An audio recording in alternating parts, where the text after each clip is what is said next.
Magandang oras mga kababayan, mga ka-Golden Boy. Ang ating episode ngayon ay tungkol dito kay Vic Rodriguez. Isang napakaingay na baraha. Alas daw ito ng mga Duterte para siraan si PBBM. Ngunit ngayon, bakit ang tahitahimik niya? Nagsisi na ba? O sinampal ng katotohanan? Well, narito ang video courtesy ng ating kaibigan. Atin panoorin. Papunta pa lang, si Atty. Vic Rodriguez ay pabalik na si Pangulong Bongbong Marcos. No, why should I do that? What they say, public trust, public office, public has nothing to do with the falling of justice. At bakit nabanggit ni Pangulong Bongbong Marcos na alam niya ang kahinaan ni Vic Rodriguez? He's always had that weakness every time when he was still working for me. If you believed in what he was saying, why did he work for me? Kapag may alitan, may nakakatawa. Kapag may away, may nagmamatapang. Pero kapag may drama sa politika, ibang usapan na yan. Sapagkat sa mundo ng intriga, isang kasabihan ang laging totoo. Papunta ka pa lang, pabalik na ako. Totoo yan kasi ang layo-layo pa nang narating niyang si Vic Rodriguez. Ngayon nga lang natin narinig ang pangalan yan dahil ba sa malaki ang sahod niya o binigay sa kanya ng China at ng mga DDS ay bumaliktad siya at gumagawa ng kung ano-ano, di ba? Sa debate lang nila ni Luke Espiritu noong nakaraang linggo at nag-mediate doon itong babaeng si Jessica Soho ay nasupalpal siya Supalpal siya ni Luke Espiritu. Kahit si Luke Espiritu hindi yan loyalista, hindi yan PBBM. Yan ay isang aktivista. Pero sa tingin ko kay PBBM bubuto ang mga aktivista ngayon at hindi sa mga DDS. Kaya nawawala sa eksena talaga ang mga DDS. Kawawang kawawa. Ako pa sa kanila, ibabalik sila sa kampo ni PBBM. Humingi ng tawad. Mabait naman ang ating presidente. Dito, nahalata niyo ba wala ng ingay si Vic Rodriguez? Tahimik na Sinampal ng katotohanan. Ayan ang katotohanan. At siguro na karma o na-realize niya, nagsisi na siya kung bakit nagawa niya ang mga expose na walang kakwenta-kwenta. Diba isang ahas, dating trabahante ni PBBM dahil undersecretary yan, pero ang tamad-tamad daw magtrabaho, sabi ni PBBM. Alam ni PBBM ang kahinaan niya. Kaya kung magpatuloy siya sa kanyang daldal ng daldal, ay baka ibulgar ni PBBM ang kanyang mga kasalanan sa administrasyon noon, ay baka mabaon pa siya sa kumunoy. Ngayon nga sa survey, hindi siya lumabas yung pangalan niya sa kanyang kandidatura. Wala, panis. Kasi doon siya luminya sa mga mabahong putik. Bakit ka doon kaluminya? Mabuti pa mag-independente ka kaysa lilinya ka sa mga may putik na, di ba? At may amoy na. At wala na. Wala na talaga. Kahit saang survey pa, iyang mga kalaban ni PBBM ngayon na sobrang pang-alipusta sa kanya, wala na. Lubong na sa kumunoy o nabao na. Nilamo na.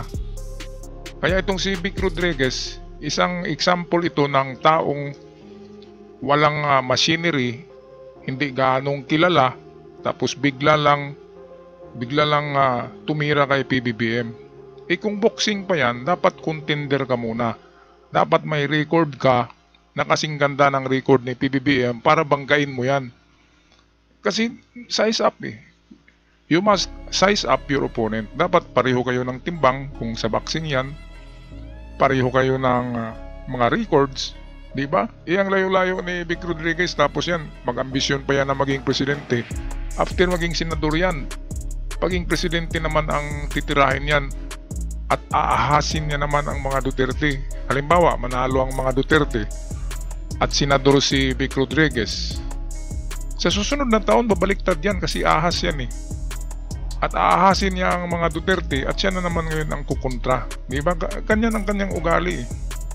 Hindi mapagkatiwalaan. Kaya yan, instant karma, balik sa kanya ang karma. Ang karma nga pala ay 10 times fold yan 10 times na ang karma. Hindi yan 1 times or 2 times ang karma.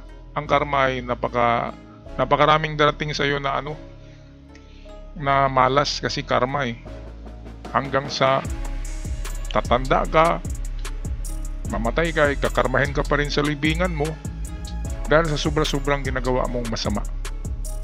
Kaya yung mga kalaban ni PBBM, hindi ko nabanggitin wala namang iba. Ang karma niyan ay hanggang sa kaapu-apuhan nila. Grabe, ang daming multo, di ba? Maraming multong naghabol, 30,000 ka espiritu, kakaluluwa. Kaya hanggang sa susunod na generasyon nila, ang karma ay nakadikit sa kanila at humahabol yung mga multo at kaluluwa. Okay, balik tayo sa video. At yan ang eksaktong sitwasyon ngayon sa pagitan ni Atty. Vic Rodriguez at Pangulong Bongbong Marcos. Pero teka, sino nga ba ang totoong nauna at sino ang naiwan? Bumalik tayo sa isang pangyayaring tila bagay eksena mula sa isang teleserye. Matapos ang matagal na pananahimik, muling lumutang si Atty. Vic Rodriguez, dating kanang kamay ni Pangulong Bongbong Marcos. Ngayon ay tila matinding kritiko. Pero hindi lang basta pagbabalik, kundi may hamon pang dala.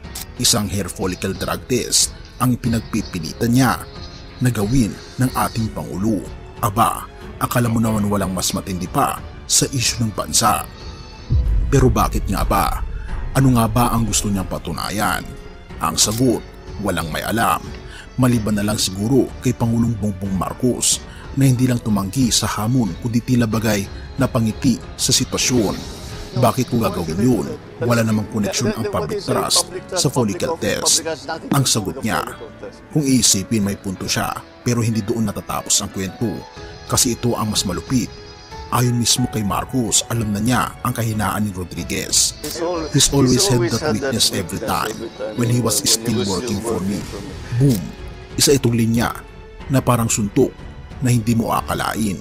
Para bang sinasabing, alam ko na yan noon pa. Ayan, so diyan siguro na nahimik si Vic Rodriguez nitong nagpalabas na ng ito na ilabas ni PBBM na sinabi niya sa interview na alam ko na ang kahinaan yan noon pa, di ba? Kaya nahimasmasan parang tinamaan ng boomerang, yung tinapon niya yung tinapon na hair follicle test, boomerang sa kanyang noo. Tingnan nyo ang noo niya, ang kintab-kintab. Ayan, dahil sa kabubunot ng buhok ng follicle, lagiging panot, di ba?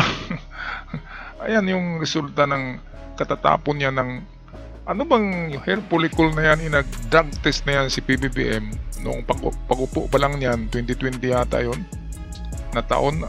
Pag-upo niyan ay nagpa-hair follicle, nagpa-drug test na yan para matigil na yung mga pagtapon ng mga Duterte na si PBBM ay drug addict. Ay nako, ang drug addict ay wala yan sa isip kasi lutang.